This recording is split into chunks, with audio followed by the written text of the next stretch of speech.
And I will share my screen now. Just a second.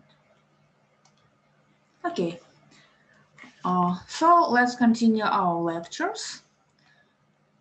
And today we will construct the integral with respect to Brownian motion. This is so-called Ito integral. So let's think about how we can do it. So our aim for today is define the integral of the following form. So I would like to integrate some random process h with respect to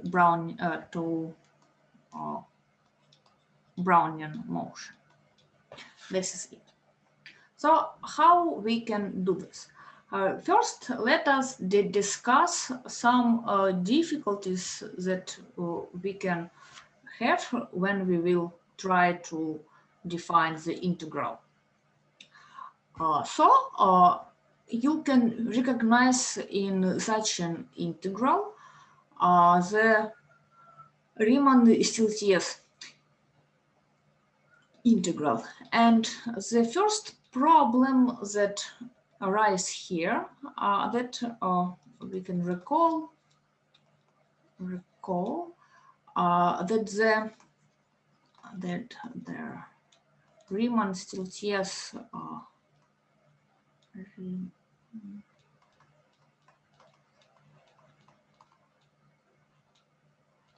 integral of the form. So we integrate a function, for example, f with respect to function g, and you define such integral in your calculus course only for functions g with finite variation. So the Riemann-Stieltjes integral is well defined for function g with finite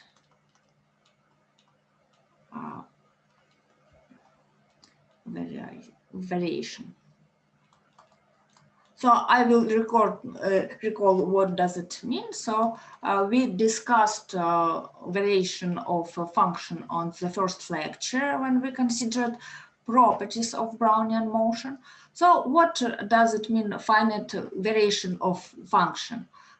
If we consider a partition delta of interval 0t, so this is the set of points of the form. Here is t0, t1, and so on, tn is equal to t. And then I considered such a sum of increments of function g on this small sub-intervals, t plus 1. And I sum it from 0 to n minus 1. So, and if I considered the supremum of such sums with respect to all possible partitions with all possible points of partition and all possible n. So if such supremum is finite, so we can denote it by the variation of a function g, first variation. So if it is finite, we say that function g has finite variation.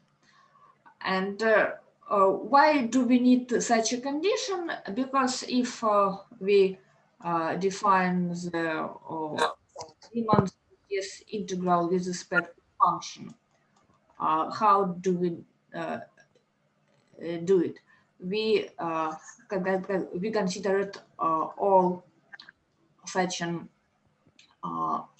integral sums as you do it, so it's Riemann sums, for example. Let me use here T.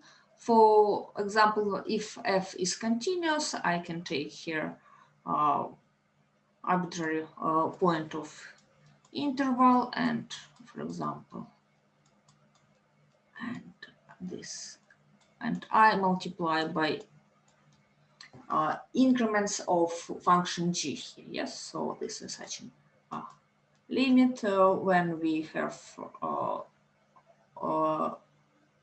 here norm of partitions tends to 0. If I have continuous function, I need to somehow to estimate this integral sums, and I need to have, so this limit exists. Limit exists if G has finite variation. I will write in a short form here. So we need to know how we can estimate this sums. But let us recall, what do we know about Brownian motion? What do we know about Brownian motion B? Please recall the first lecture where we discussed properties of Brownian motion, and in the last part of the lecture we proved that Brownian motion has non-zero quadratic variation. I will recall now. So we considered such an sums. We take increments of Brownian motion on the intervals of partition, take it to the square, and sum with respect to all e from 0 to n minus 1. I will write here again for partition delta n. So this is partition of interval Tn, for example, we considered interval 0t. And then we proved that limit in L2 sense, when norm of partition tends to 0, we prove that such limit exists, and it is equal to length of the interval, so it is t. So we proved in the lecture first. And now from this we can get the corollary that says that Brownian motion has unbounded variation with probability 1. So this is corollary.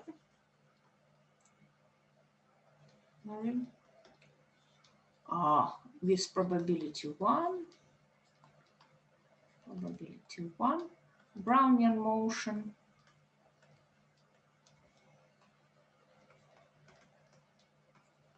has unbounded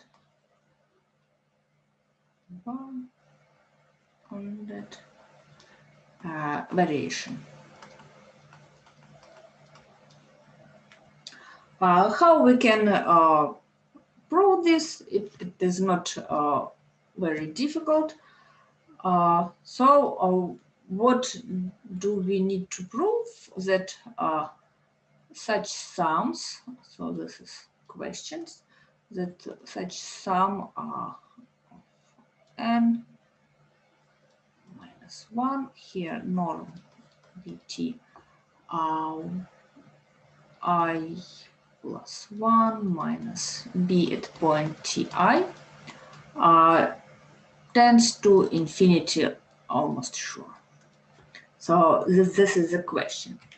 This will say that the Brownian motion has unbounded variation, and here limit we will show that as delta n tends to infinity, to 0. So let's suppose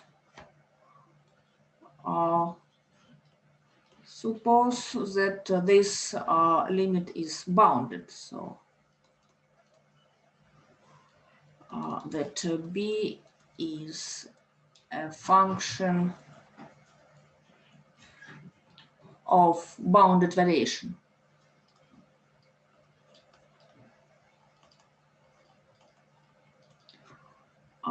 And if I suppose that b is a function of bounded variation, then I can consider this sums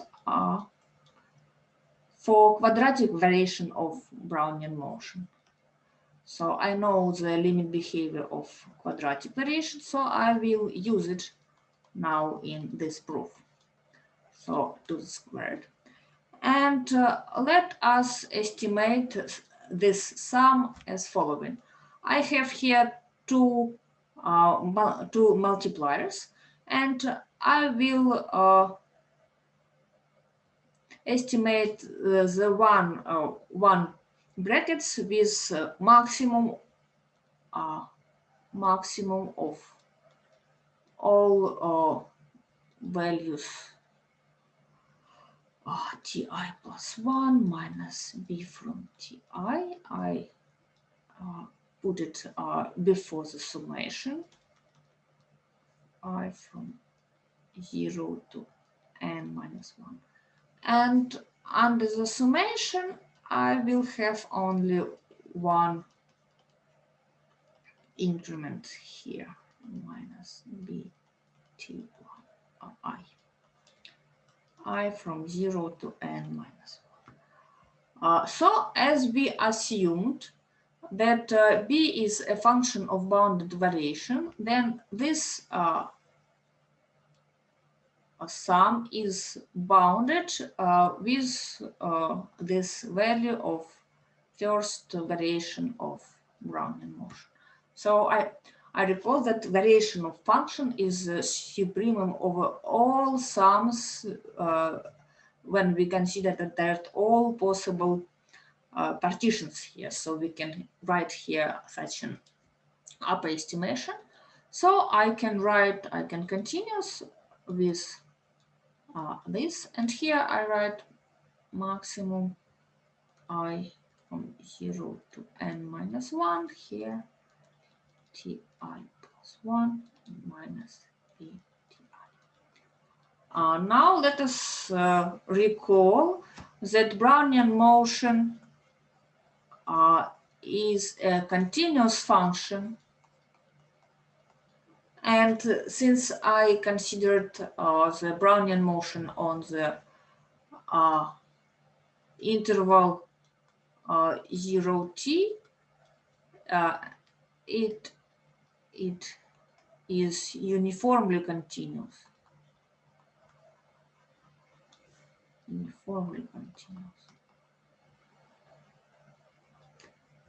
So from this follows that maximum of these increments minus b at ti, when I then is from 0 to n minus 1, will tends to 0 as norm of partition tends to 0 as well. So I recall that, maybe we forgot, in the first lecture we defined norm of partition as maximum of length of intervals in this partition. N minus 1. So we recall. So now you can see what here in this upper bound, This is some bounded value, and this terms tends to 0 as norm of delta n tends to 0 as well. So from this we see that this sum we estimated with something that tends to 0. But on the first lecture we proved that such sums tends to, I will write here, tends to t as norm of delta tends to 0. So we have a contradiction with the property of Brownian motion. So this is the end of proof of our corollary. And now we see that Brownian motion has unbounded variation.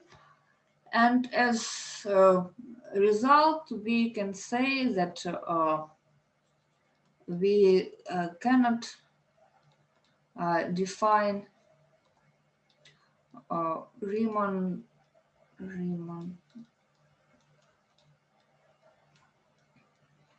Stieltjes integral for yes, integral of the form here. If I will try to integrate some function with respect to trajectory of Brownian motion, so we cannot define it in a usual way. So we need to do something else, and we will see that we can obtain such integral as limit in square means for integral sums. So this we will do later.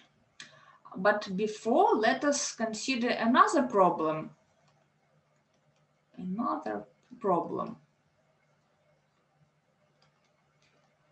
As I said, we will try to obtain the integral of a function with respect to, oh, I'm sorry, I miss here Brownian motion here, as a limit of integral sums. Yes, so this is the question. Can we try to define this integral 0t db from s as limit in L2 sense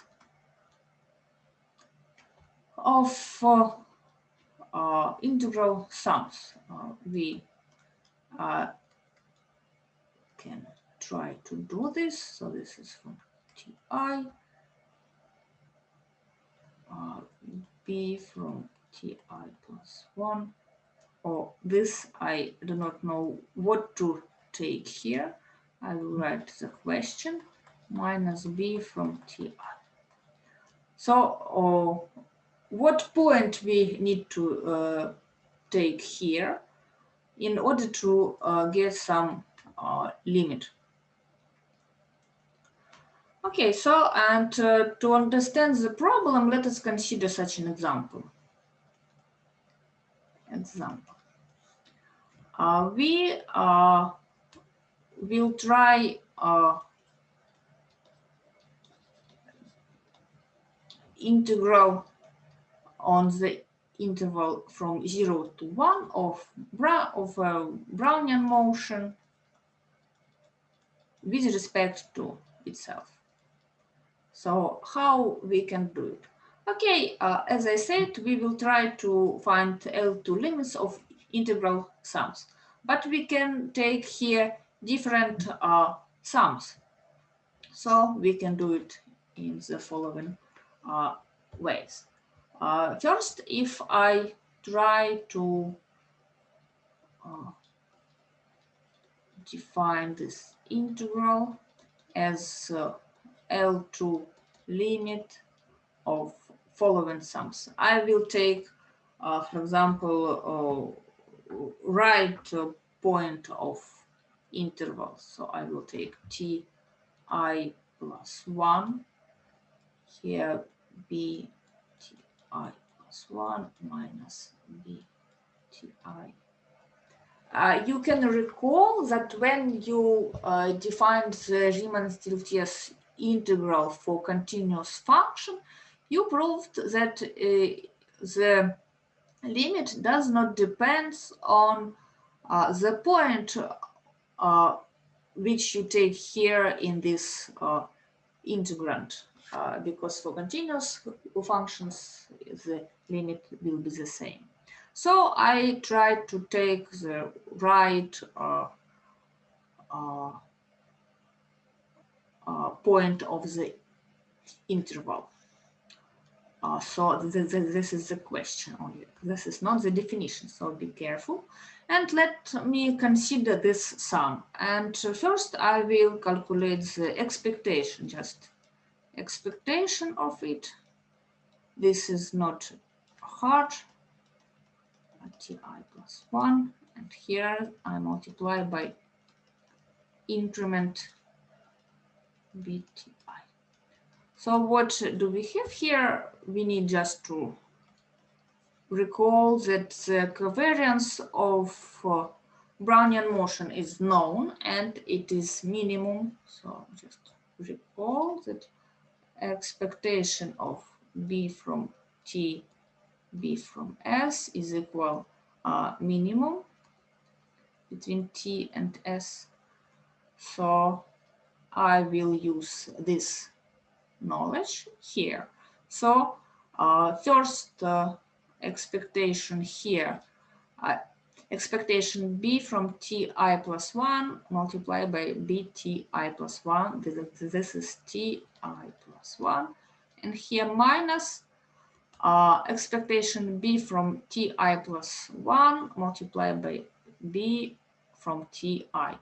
We know that ti is less than ti plus 1 because we have ordered points. So I have here ti. And this is just tn minus t0, and this is equal to t.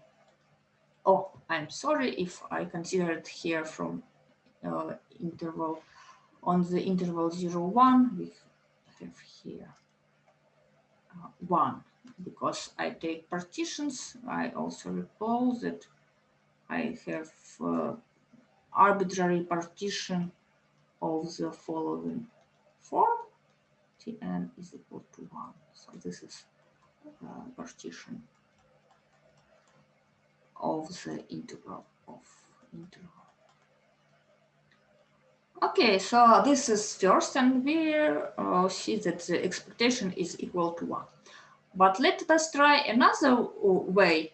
If I consider another way to obtain this integral. In the previous case, I took L2 limit of sum, where here I take the value of right point of the interval, but now I will take the left point of the interval. And the same I multiply by increment of Brownian motion. And as before, let us calculate the expectation of such sum. B from ti, b from ti plus 1 minus b from ti. So this is just now you can see this. We can use here independence of increments. So expectation of this product by independence of increment equal to 0. Here each summand is equal to 0, so this is 0. So we see that the expectation of our limit depends on the choice of point that we take for our integrand here. So we need to be careful here, and the definitions specify which point we can take in the definition. This is the main problems of definition of Brownian motion. And now when we understand these problems, let's start to define the eta integral, because eta proved he proposed the scheme of such limit when we can obtain integrals. So let us start the definition of the eta integral. And first, we need to specify what class of functions we can integrate with respect to Brownian motion. So I will write a class of integrand.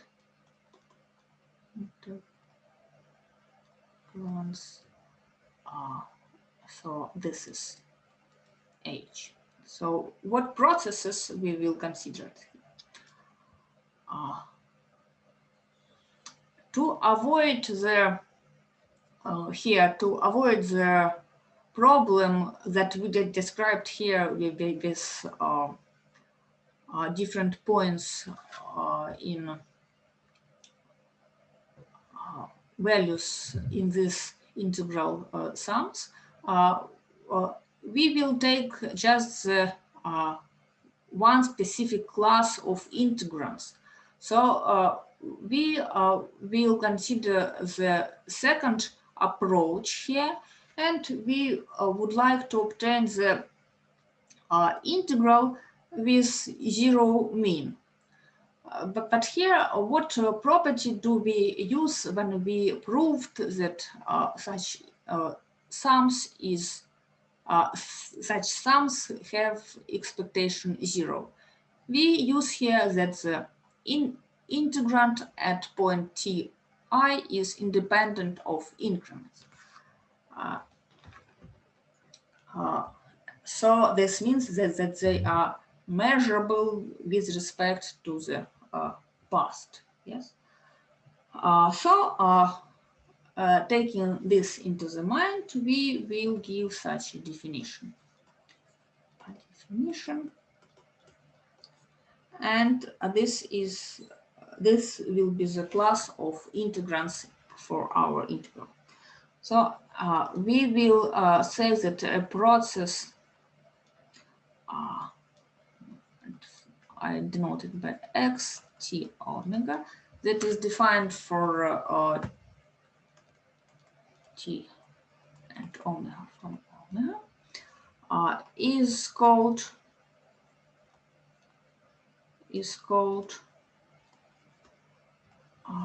a progressively measurable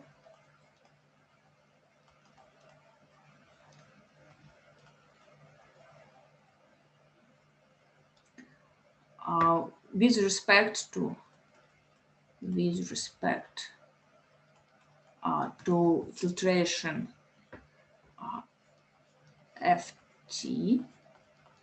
So we should remember that we always have in the mind the filtration of Brownian motion. Yes.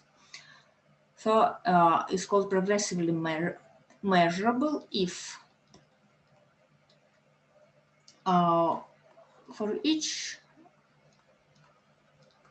t greater than 0, the mapping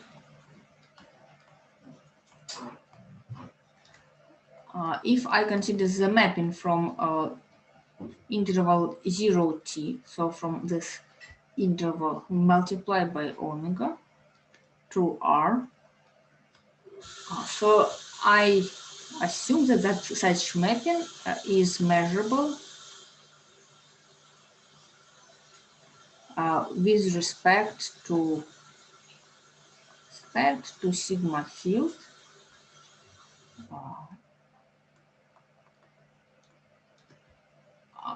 here on the interval 0t, I take Borel sigma field 0t and multiply it by filtration f.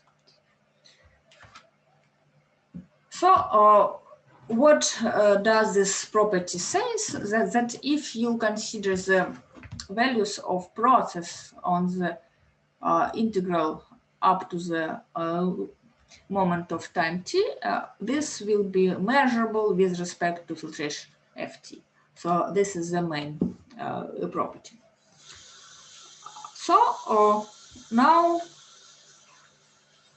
for such progressively measurable function, we will define integral as we did it in case for Riemann-Stieltjes functions. So we will try to take the step function and then approximate step functions with and then approximate arbitrary functions with step functions. So let's do it. So the first step that we consider for step functions,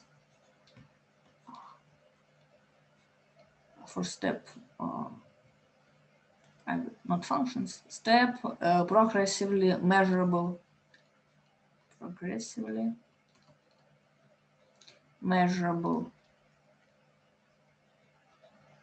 processes. So what form do they have? So the step process, I recall step process has the form, so if I consider process h from t and here from omega, I will write, but then I will skip this omega. This is the step function, so it takes values, just one value psi from omega on the interval of time ti plus 1, here I from 1 to k. Let's where here points of moments t1 less than t2 and so on less than t k plus 1 here, and this is equal to t capital. I will consider the integral on the interval from 0 to t capital. So this function should be progressively measurable, and for this I should take not arbitrary points here psi, but psi should be measurable with respect to sigma field, which fti is fti measurable. So let me draw a picture. So for example, you have some interval from 0 to t, and we have some subintervals here t1, t2, t3, t4, and this is t5. And on each interval, I have some random value. So I will fix omega. So here I have psi 1 from omega. Here I have another psi 2 from omega, and so on. Yes. So I have such a step function. For fixed omega, this is just, as you know, arbitrary step function. Okay. And what does this progressively measurability means? That if I take the, if I know the past up to some moment, just a moment, just a moment. Yes, if I take some past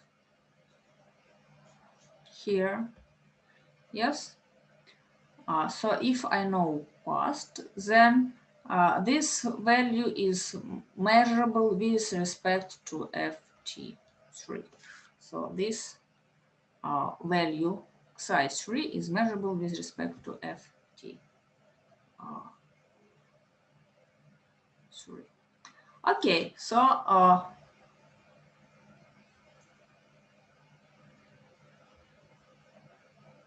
just a second, not to miss the indexes.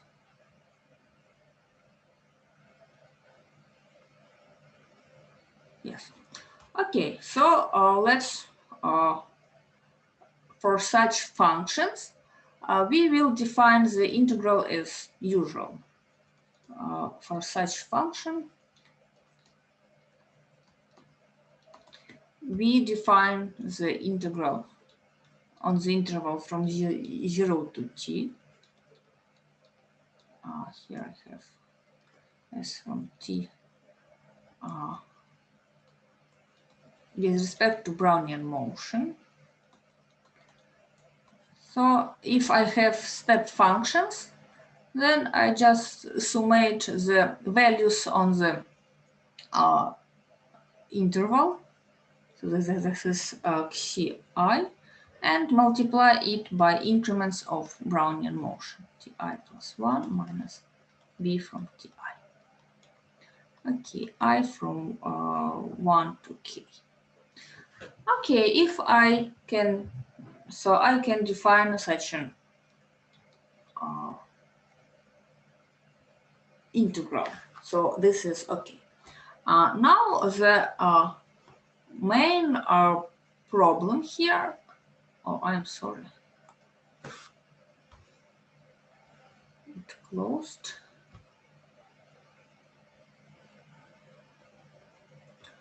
Okay, let me find where to stop.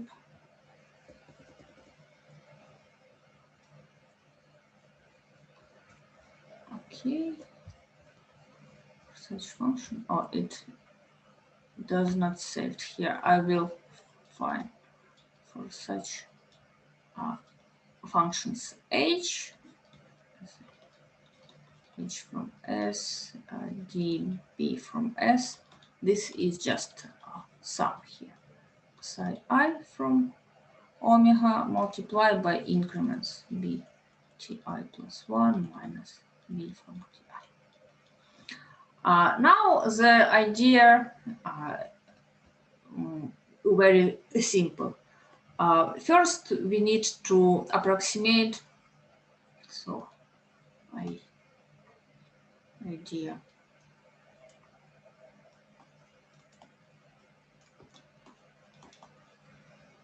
Idea how to define the integral for arbitrary progressively measurable function. For arbitrary.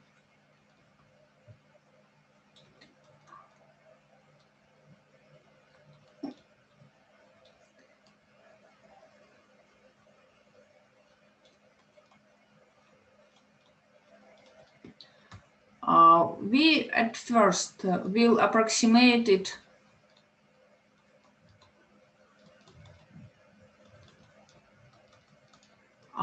with the step process. This step process. At the second step, we will check that for such approximation there exists L2 limit. It was I said but didn't write step processes HN, for example. Yes, I will have such approximation. Then I need to check that I have L2 limits of integrals from step processes from 0 to t, And the third, that what I need to do, check that that this limit does not depends on choice of approximation. Does not depend of choice of approximation Hn. So let's do all these steps. So the first, we will discuss how we can approximate, how we can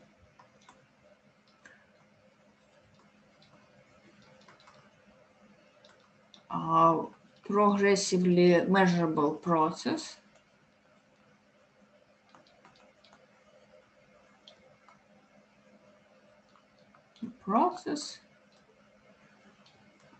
With a sequence of step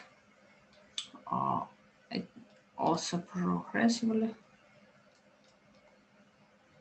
measurable processes. So we will do it in several steps. But first, you can ask me, what do I mean when I say about approximation? You know that for random processes, we can consider different metrics and different norms for convergence. So now I will take one norm in which I will approximate the one process with another. So I need to define some metric or norm. So define norm of the process H. I will write the square of the norm.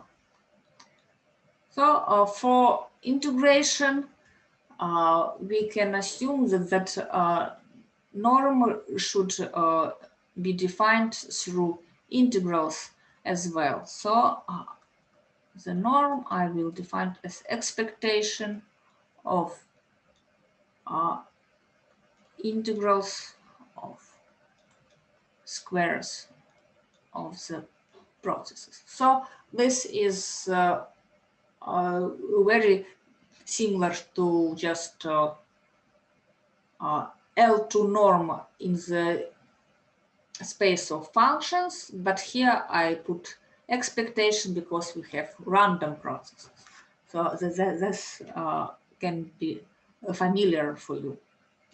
And now in this norm, I will approximate the arbitrary progressively measurable process.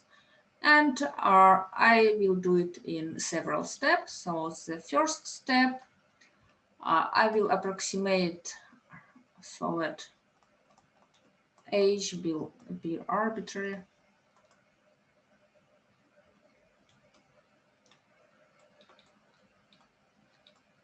Progressive measurable.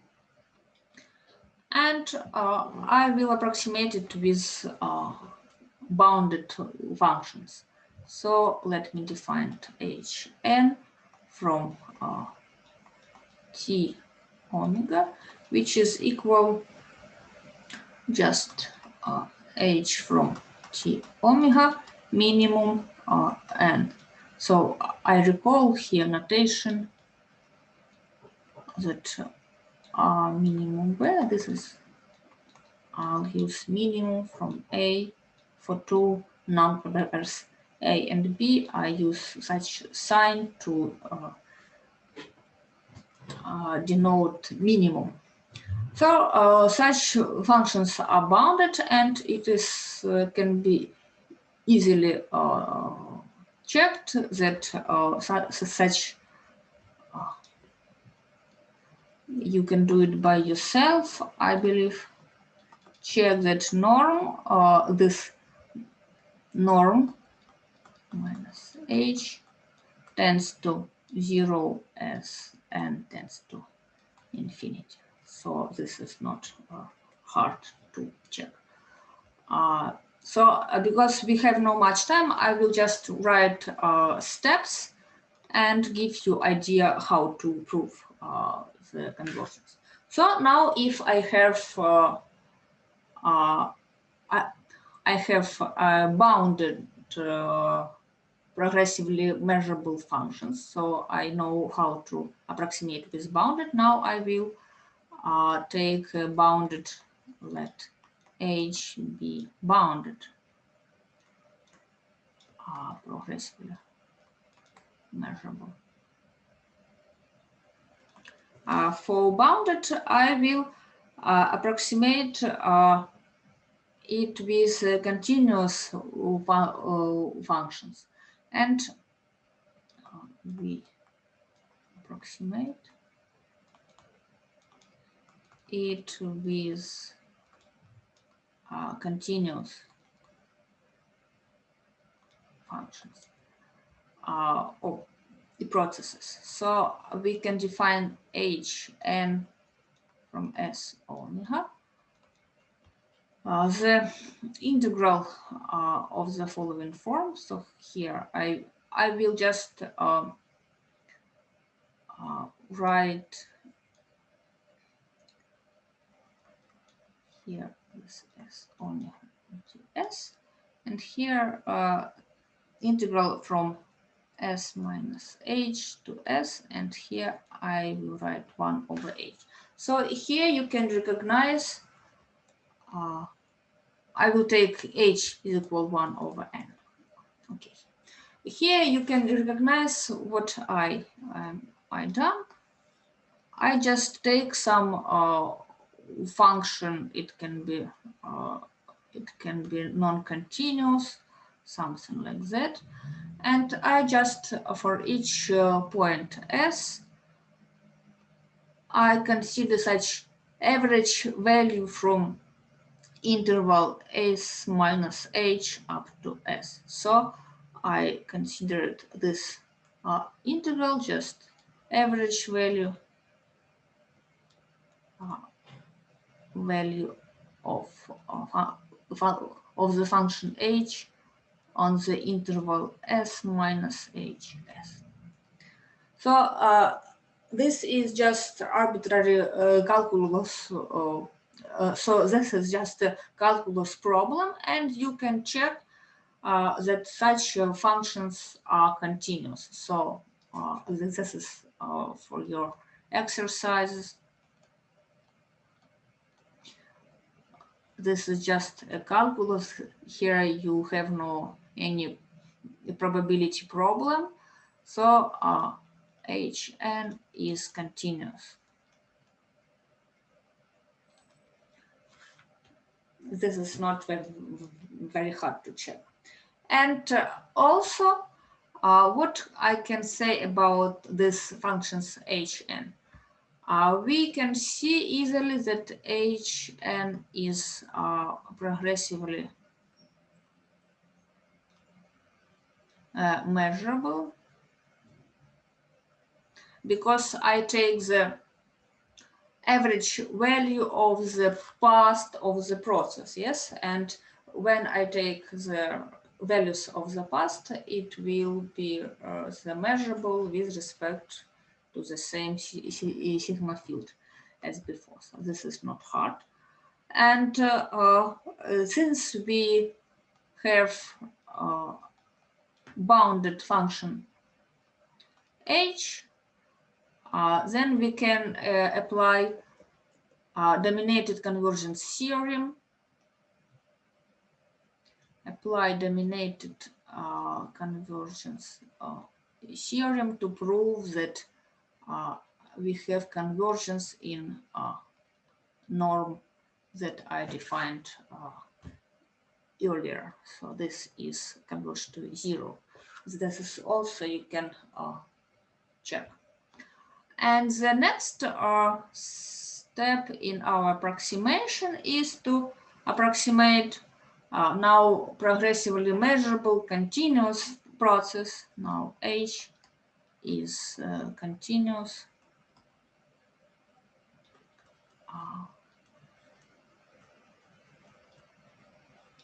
measurable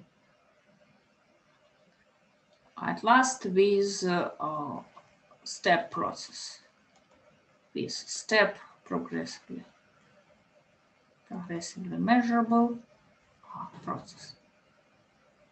Okay, if we have continuous function, I believe you know what to do. Yes. How we approximate a continuous function with a step function. We just take a partition of our interval, and since I need to have a progressively measurable step function, I will take the value at left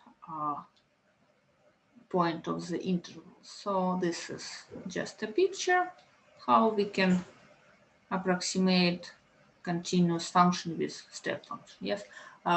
Again, this is a calculus problem, so you can easily check this, that if I define h from s omega, here you can see that we fix the omega, so we have just arbitrary calculus problem.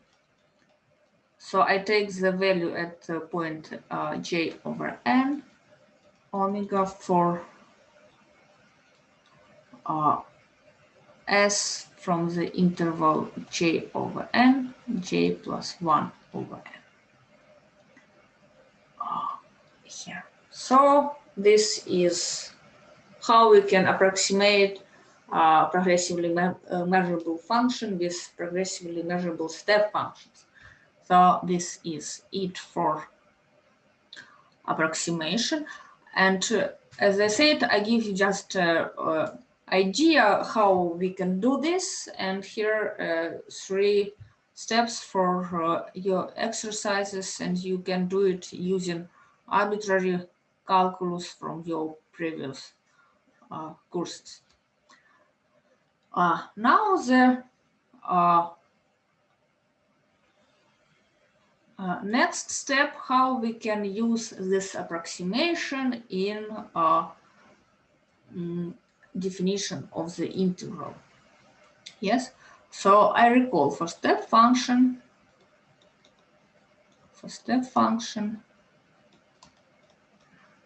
h, if it has a form of such, right here, all arguments, if it has such form, here indicator from ti plus 1 from s. For such step function, we define the integral as ds as just sum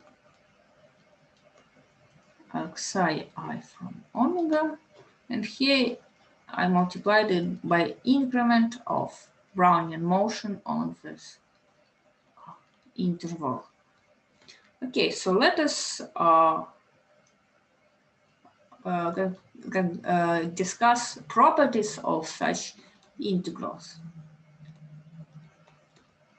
And we will discuss those properties that can help us get to the limit when such the function approximate arbitrary progressively measurable function. So as before, I assume that h is progressively measurable.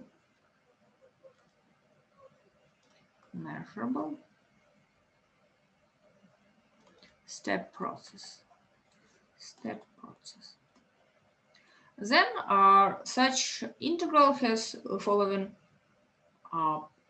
step process, and also I will assume that it has finite norm.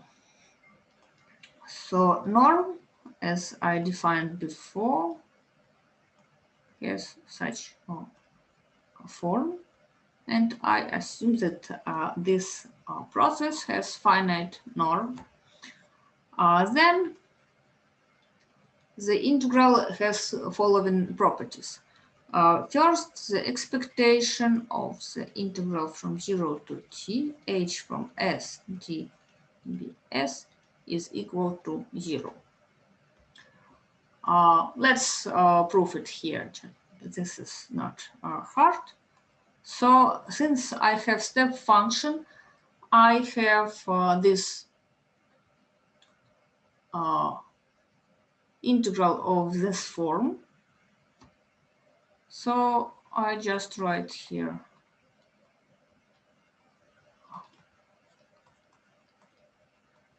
ti plus 1 minus b from ti. And as before, what do I know? I know that Xi is measurable with respect to sigma field up to moment Ti. So I will take conditional expectation here. So the third step, of course, I took the expectation into the sum here. And the second step, I will consider that I will calculate expectation as expectation of conditional expectation. Yes, we can do this. We know that expectation of conditional expectation is the same. And here I will find the conditional expectation with respect to sigma field of Brownian motion up to time Ti.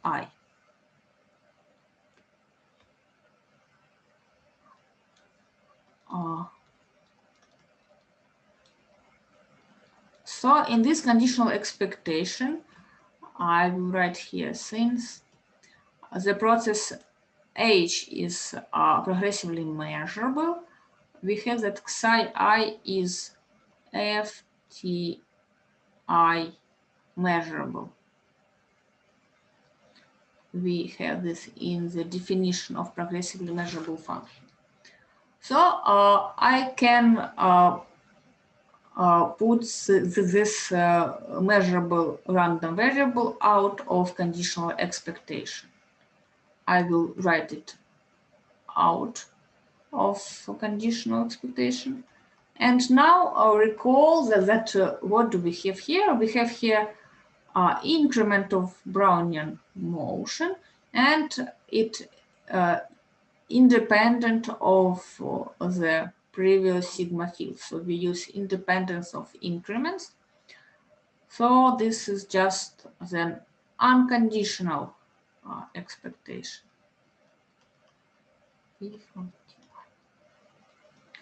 So here, what do we have? And recall that the expectation of Brownian motion is equal to 0. So this is just sum of psi I multiplied by 0, and this is just 0. So this is easy to see that the expectation is equal to 0.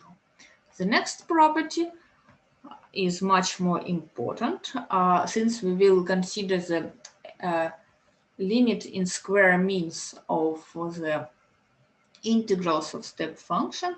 We need to know how to calculate it. So the next property is, if I find the calculate expectation of square s dbs to the square, this is equal just the norm of process H, and I recall that this is equal to Th from s to the square ds. Let's prove this. This is also not very hard, so because we have a step function and we know how to write this integral. So I recall that integral from 0 to t, h from s dbs is just the sum of the value psi I multiplied by increments d ti plus 1 minus d ti to the square. Okay. Now we already did this.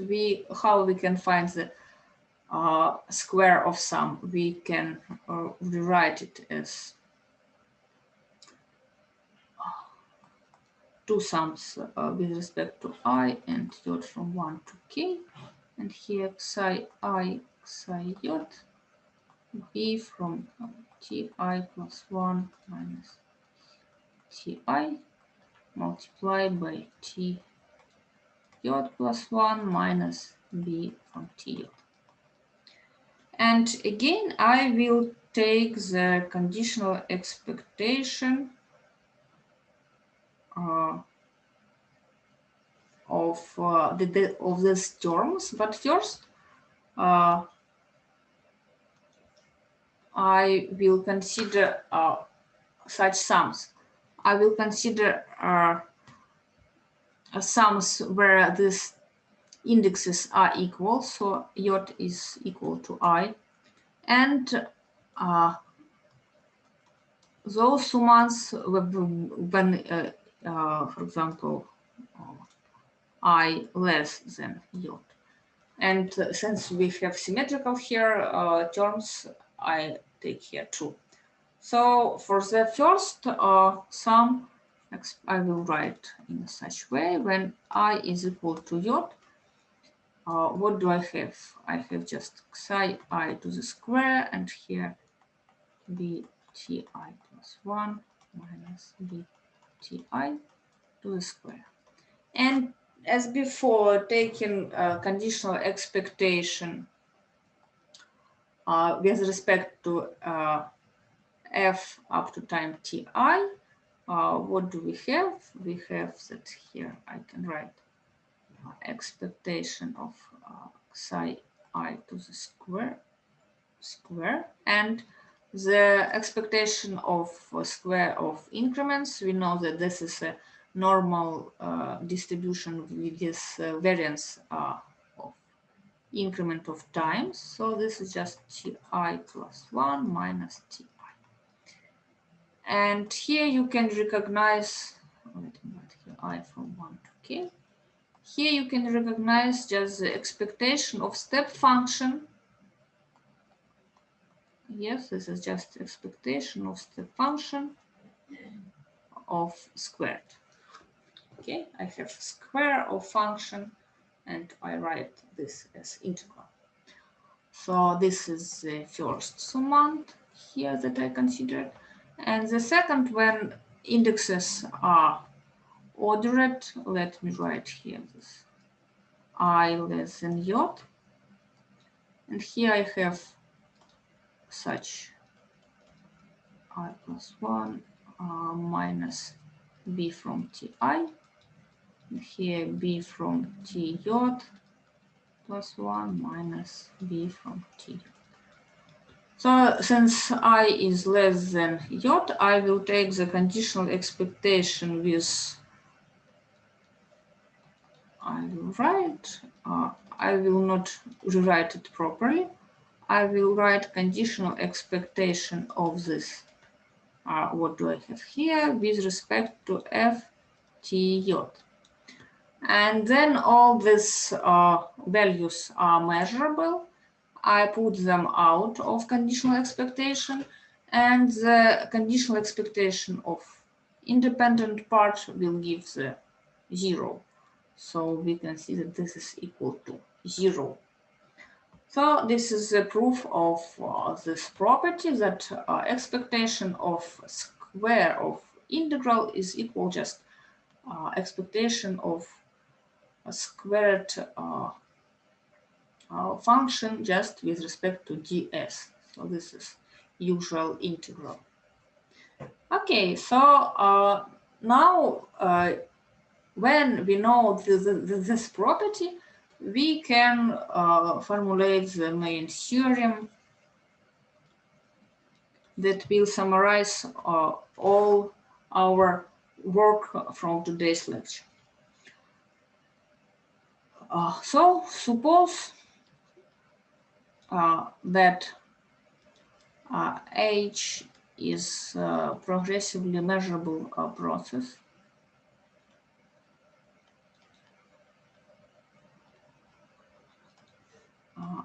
Measurable process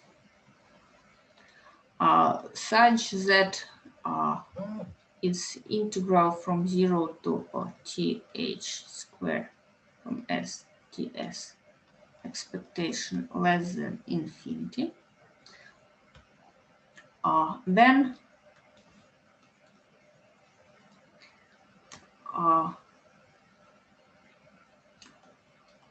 integral that integral which we defined as L2 limit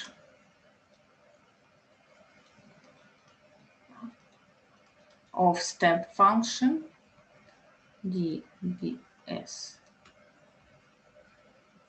exists and does not depends of choice of sequence hn of step processes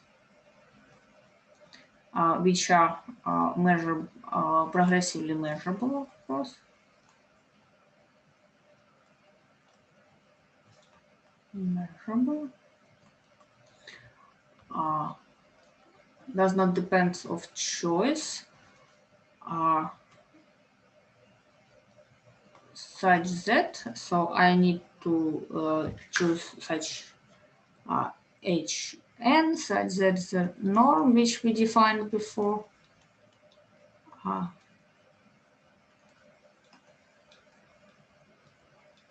is such limit is equal to 0. So I choose arbitrary sequence of progressively measurable step functions hn that approximate my function h, and then such L2 limit does not depend on choice of these functions, and the limit exists. So this is the first part of the theorem, such a limit exists. And the second, the properties of the integral are the same as for step function. And we have properties that expectation of integral db from s is equal to 0, and expectation of square of integral is equal to expectation of arbitrary integral with respect to ds of squared function h. So the proof of this theorem is almost done by our previous work, because what if we have this property, we have this property for step function. So when we approximate the function h with this step function, then the integrals will converge in L2 as well. So this I will not write the proof of this theorem because it is usual considerations.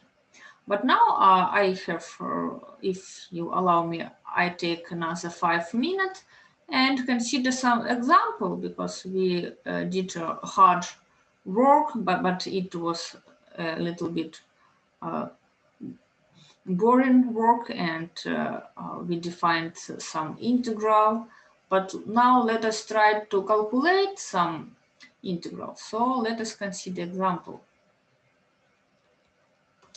And as before, we will consider the integral that we considered in the beginning of our lecture. Let us calculate the integral of Brownian motion with respect to itself. So as we said, we need to find some approximation, yes? And I will take approximation of the form b from t yacht if t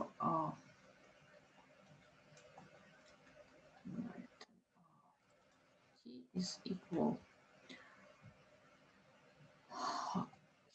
t yacht plus 1 from t. So I approximate the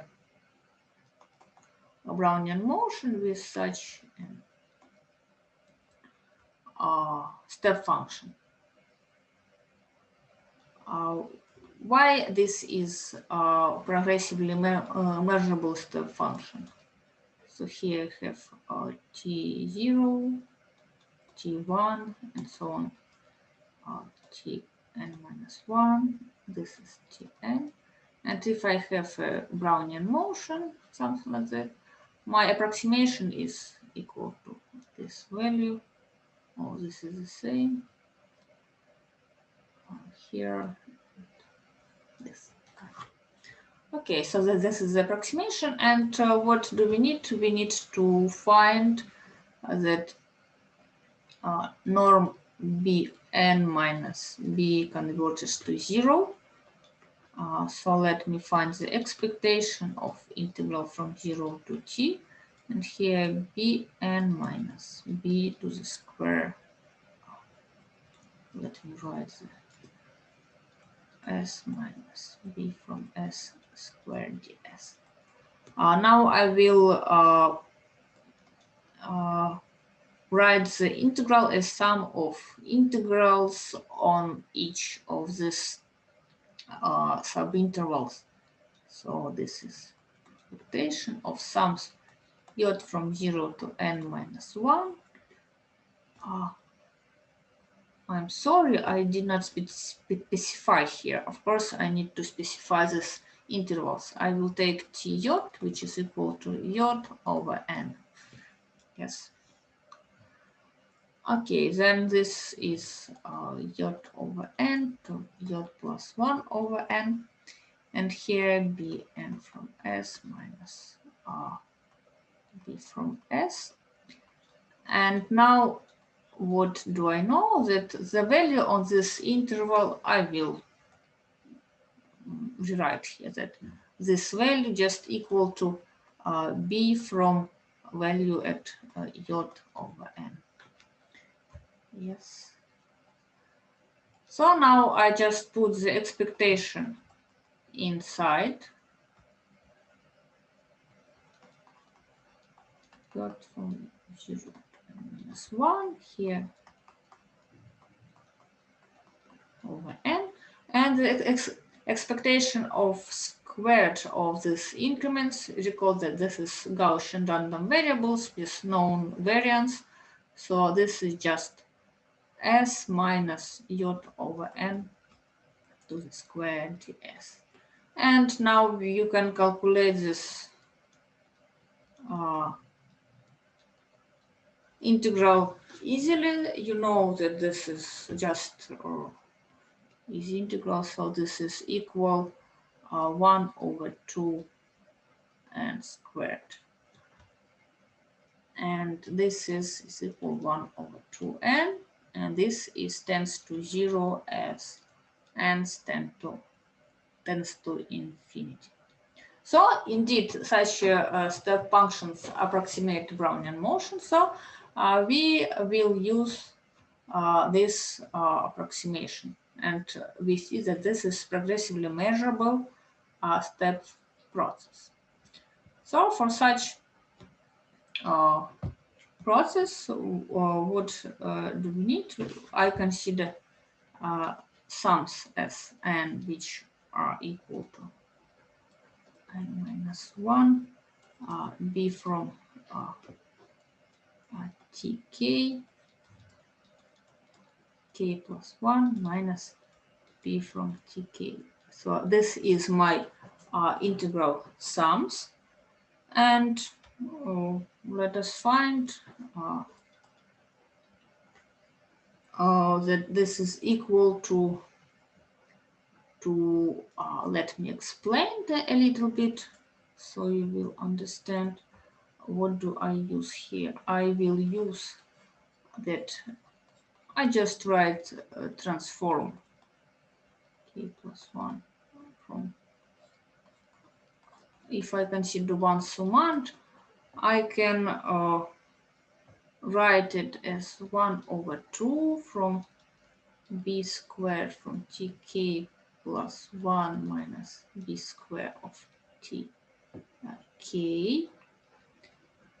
Yes, this is just, you can see that I have this, and minus 1 over 2,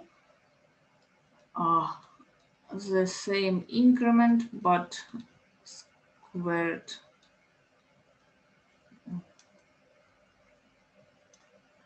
tk to the square. Yes, this is an easy transform, so you can just check it by yourself. So I put this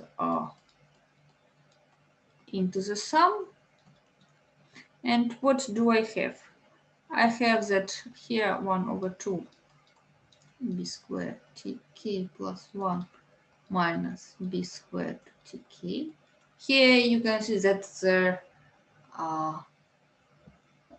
we have summands that killed the neighbors here, and here 1 over 2 summand k from 0 to n minus 1, b from tk plus 1 minus b from tk to the square. So this, the first summand is equal 1 over 2 b squared from t. I will write minus b squared from 0, but we know that this is 0. And this, I will write here, it tends to 1 over 2. And here you can recognize the quadratic variation of Brownian motion that we discussed in the first lecture, and we recalled it on the beginning of today's lecture. We proved that such sums tends to quadratic variation, and this is equal to t. Yes, and this converges in L2 as n converges to infinity. So we have such a limit 1 over 2b squared from t minus 1 over 2t. And let me write it in one line. What we proved, that the integral of Brownian motion with respect to itself is equal to 1 over 2 b squared from t minus 1 over 2t. And this,